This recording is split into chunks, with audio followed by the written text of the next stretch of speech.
নমস্কাৰ দৰ্শক সকল C++ত ইনহেৰিটেন্স ওপৰত স্পোকেন টিউটৰিয়েললৈ স্বাগতম এই টিউটৰিয়েলত আমি শিকিম ইনহেৰিটেন্সৰ প্ৰকাৰ আমি উদাহৰণ সাহায্যে এই কামটো কৰিম এই টিউটৰিয়েলটো ৰেকৰ্ড কৰাৰ বাবে আমি ব্যৱহাৰ কৰিছো উবুন্টু অপাৰেটিং সিস্টেম সংস্কৰণ 1110 G++ কম্পাইলাৰ সংস্কৰণ 461 আমি ইনহেৰিটেন্সৰ পৰিচয়ৰ সৈতে আৰম্ভ কৰো যেতিয়া এটা অবজেক্টে অন্যৰ বৈশিষ্ট্য অৰ্জন কৰে এটো ইনহেৰিটেন্স বোলা হয়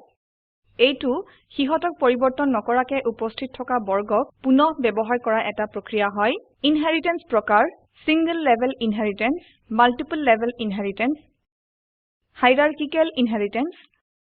multilevel inheritance hybrid inheritance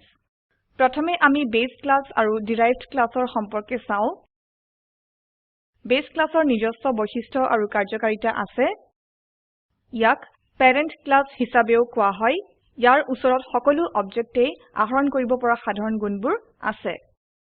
derived ক্লাসে চাইল্ড ক্লাস হয়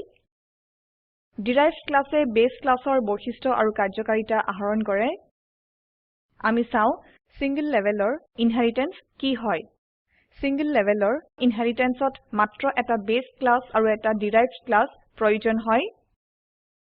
মাল্টিপল ইনহেৰিটেন্স একাধিক ইনহেৰিটেন্সত ডিৰাইভড ক্লাসে একাধিক বেস ক্লাসৰ পৰা আহৰণ কৰে হাইৰাৰ্কিকেল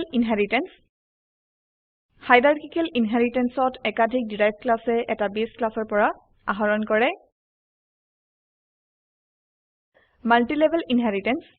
মাল্টিলেভেল ইনহেৰিটেন্সত উপশ্ৰেণীয়ে অন্যান্য শ্ৰেণীৰ বাবে বেস ক্লাস হিচাপে কাম কৰে আৰু হাইব্ৰিড ইনহেৰিটেন্সত একাধিক ইনহেৰিটেন্সৰ প্ৰকাৰ মিলিত হয় এতিয়া আমি সিঙ্গল লেভেলৰ ইনহেৰিটেন্সৰ এটা উদাহৰণ চাও আমি ইতিমধ্যে সম্পাদকত কোডটো টাইপ কৰিছো আমি এইটোক ব্যাখ্যা কৰিম আমাৰ ফাইলৰ নাম exam_inherit.cpp হয় উদাহৰণটোৱে ছাত্ৰৰ নেম ৰোল নম্বৰ আৰু মাৰ্কছ প্ৰদৰ্শন কৰাত জড়িত থাকে এইটো আমাৰ হেডাৰ ফাইল আইঅষ্ট্ৰিম ইয়াত আমি এছটিডি নেমস্পেচ ব্যৱহাৰ কৰিছো ইয়াত আমাৰ ওচৰত ষ্টুডেণ্ট ক্লাস আছে তাৰ পিছত আমাৰ ওচৰত ক্লাস ষ্টুডেণ্টৰ প্ৰাইভেট মেম্বাৰ হিচাপে ইন্টিজাৰ ভেৰিয়েবল roll number আৰু ক্যাৰেক্টাৰ এৰে নেম আছে ফাংচন ইনপুট আৰু ফাংচন ডিসপ্লে ক্লাস ষ্টুডেণ্টৰ পাব্লিক ফাংচন হয় ইয়াত আমি roll number আৰু নামে অফ the studentক গ্ৰহণ কৰিবলৈ আমি ইনপুট ফাংচন ব্যৱহাৰ কৰিম তাৰ পিছত আমাৰ ওচৰত roll number আৰু নামে প্ৰদৰ্শন কৰিবলৈ ডিসপ্লে ফাংচন আছে ইয়াতে আমাৰ ওচৰত অন্য এটা ক্লাস আছে exam_inherit এইটো ডিৰাইভড ক্লাস হয় ই ফাংচন আৰু ক্লাস ষ্টুডেণ্টৰ তথ্য আহৰণ কৰে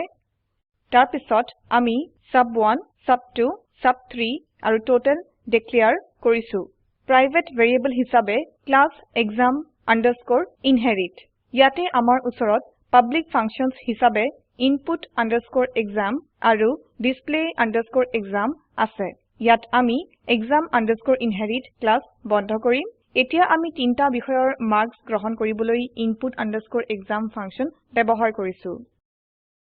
ইয়াতে আমি তিনটা বিষয়ৰ মুঠ নিৰূপণ কৰিবলৈ display_exam ফাংচন ব্যৱহাৰ কৰিছো তাৰ পিছত আমি এটা মুঠ প্ৰিন্ট কৰিছো এইটো আমাৰ মেইন ফাংচন হয় ইয়াতে আমি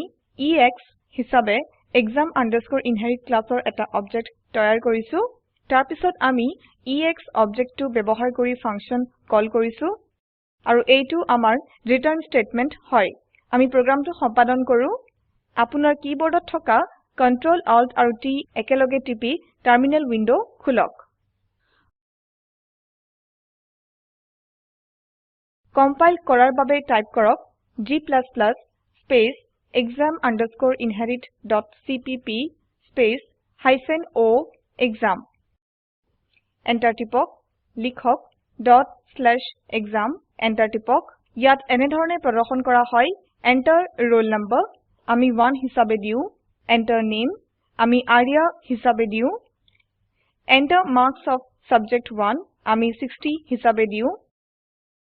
Subject 2 70 হিসাবে দিউ আৰু Subject 3 80 হিসাবে দিউ Output এনেধৰণে প্ৰদৰ্শন কৰা হয় Roll number is 1 name is Arya আৰু total is 210 এতিয়া আমি একেই উদাহৰণত মাল্টিলেভেল ইনহেৰিটেন্স দেখা পাম আমি ইতিমধ্যে কোডটো টাইপ কৰিছো আমি আমাৰ সম্পাদকলৈ উভতি যাওঁ আমাৰ ফাইলৰ নাম multilevel.cpp হয় ইয়াত আমি ভেৰিয়েবল total ডিক্লেয়াৰ কৰিছো class exam inheritor public variable হিচাবে ইয়াৰ কাৰণ হ'ল যে প্ৰাইভেট সদস্যবোৰ ডিৰাইভড ক্লাছৰ দ্বাৰা উপলব্ধ কৰা নহয় ইয়াতে আমাৰ ওচৰত অন্য ক্লাস গ্ৰেড আছে ই ক্লাস exam inherit আহৰণ কৰে ক্লাস গ্ৰেড ডিৰাইভড ক্লাস হয় আৰু ক্লাস গ্ৰেডৰ বাবে class exam inherit base class হয়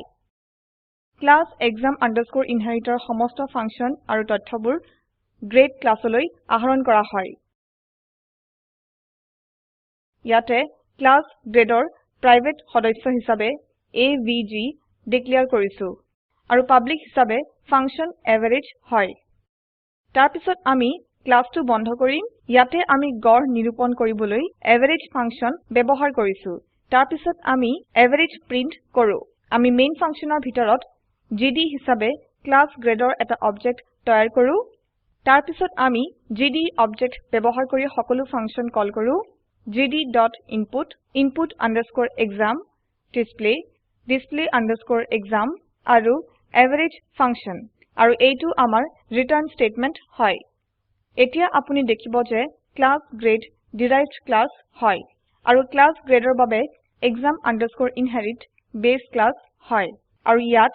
class exam inherit derived class হয় আৰু ক্লাস exam inheritৰ বাবে ক্লাস student বেস ক্লাস হয় আমি প্ৰোগ্ৰামটো সম্পাদন কৰো আমি টাৰ্মিনেললৈ আহো কম্পাইল কৰাৰ বাবে টাইপ কৰক g space multilevel.cpp-o space mul enter টিপক .mul লিখক এন্টাৰ টিপক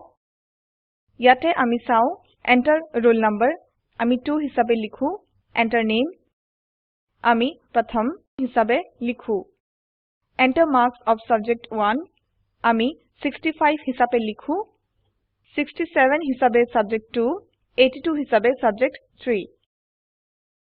আউটপুট এনেধৰণে প্ৰদৰ্শন কৰা হয় roll number is 2 name is প্ৰথম total is 214 আৰু average is 71 আমি এই টিউটৰিয়েলৰ শেষলৈ আহিলো আমি স্লাইডবোৰলৈ যাও আমি সংক্ষেপ কৰো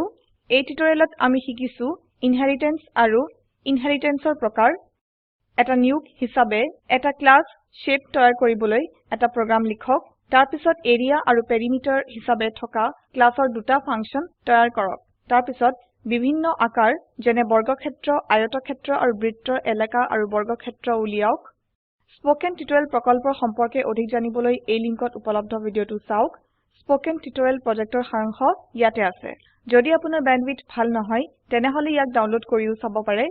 স্পোকেন টিউটৰিয়েল প্ৰজেক্টৰ দলটিয়ে স্পোকেন টিউটৰিয়েল সহায়েৰে কৰ্মশালা আদি অনুষ্ঠিত কৰে এটা অনলাইন পৰীক্ষাত উত্তীৰ্ণ হোৱা সকলক প্ৰমাণ পত্ৰ প্ৰদান কৰে অধিক জানিবৰ বাবে অনুগ্ৰহ কৰি contact@spoken-tutorial.org এই ঠিকনাত লিখক